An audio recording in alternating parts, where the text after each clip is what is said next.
All right, the next section deals with hypertension, and hypertension basically is an increase in blood pressure.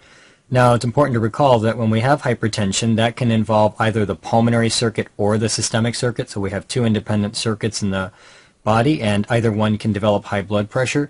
We will talk about pulmonary hypertension, however, we'll do that in Chapter 9. So at this particular point, we're focused on the systemic circuit, and we're talking about systemic hypertension or systemic high blood pressure. Now, systemic hypertension is defined as blood pressure greater than 140/90. This definition changes on occasion, but it's a pretty good baseline number to be familiar with. When we think about this definition of hypertension, with this number we can define about 25% of the U.S. population as hypertensive. Recall that the normal blood pressure is less than 120/80, and so if anyone's greater than 140/90, we would then classify them as hypertension. Usually when patients have hypertension, both the systolic and the diastolic pressures are increased. You can have isolated increases in systolic or diastolic pressure, and that would also qualify as hypertension. Remember that when we have systemic hypertension, we can divide it based on the etiology into primary and secondary hypertension. In primary hypertension, we don't know the etiology. It basically represents about 95% of cases. And because we don't understand the etiology, the only thing we can really talk about are the risk factors. And so there are some specific risk factors that are related to primary hypertension. For example, age is an important risk factor. We know that as patients age or as people age, hypertension becomes much more prevalent within the society. Race is also an important risk factor. There's a much higher risk in African Americans, and there's a relatively lower risk in Asians. Obesity obviously is a risk factor. We're all well aware of that. Stress is thought to be a risk factor, lack of physical activity, and a high salt diet. Now when you think about high salt, remember that your systemic blood pressure is a function of your stroke volume, and the diastolic blood pressure is actually a function of the total peripheral resistance. And sodium, interestingly, actually increases both the blood volume and the total peripheral resistance. And so sodium has an effect on both the systolic and the diastolic blood pressures. Secondary hypertension, on the other hand, is due to an identifiable cause. It only makes up for about 5% of cases of hypertension. One classic cause among many is renal artery stenosis. And the idea here is that if this is the aorta and this is the renal artery, if you have stenosis of the renal artery so that there's less blood flow going through the renal artery, then that low blood flow would decrease blood flow to the glomerulus. Recall that the juxtaglomerular apparatus of the glomerulus will respond by secreting renin, and renin converts angiotensinogen to angiotensin 1.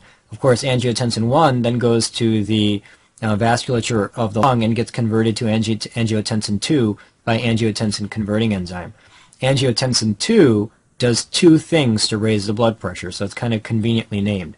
Again, angiotensin 2 does two things to raise the blood pressure. Number one, it directly contracts arteriole or smooth muscle, so that increases the peripheral resistance. And so that's the first way by which it raises blood pressure. And the second thing that angiotensin 2 does is that it promotes adrenal release of aldosterone. Of course, aldosterone then goes to the distal convoluted tubule, and it increases resorption of sodium. Basically, it grabs sodium and dumps potassium. And when it grabs sodium, eventually water will follow, expanding the plasma volume.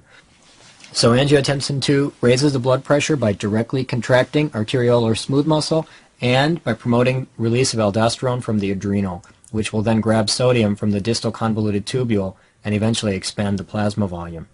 So this is a very important physiologic relationship to be aware of. It's very high yield for examinations. Now, of course, if you've got renal artery stenosis, then you're activating the juxtaglomerular apparatus, so you're going to be releasing a ton of renin. And so in patients with secondary hypertension, you often see an increase in the plasma renin. And if you look at both kidneys, usually the stenosis is going to involve one kidney, and when it involves one kidney, there's going to be a decrease in blood flow across that kidney, and so this particular kidney will become smaller, and so you'll have unilateral atrophy of the affected kidney in renal artery stenosis. What can cause renal artery stenosis? There's two very high yield causes to be familiar with. The first would be atherosclerosis, and this is what we would classically see in an elderly male. So atherosclerosis can cause stenosis of the renal artery and decrease the blood supply that's going to the kidney. The other way by which we can get renal artery stenosis, at least classically, is something called fibromuscular dysplasia. This is a developmental defect of the blood vessel wall.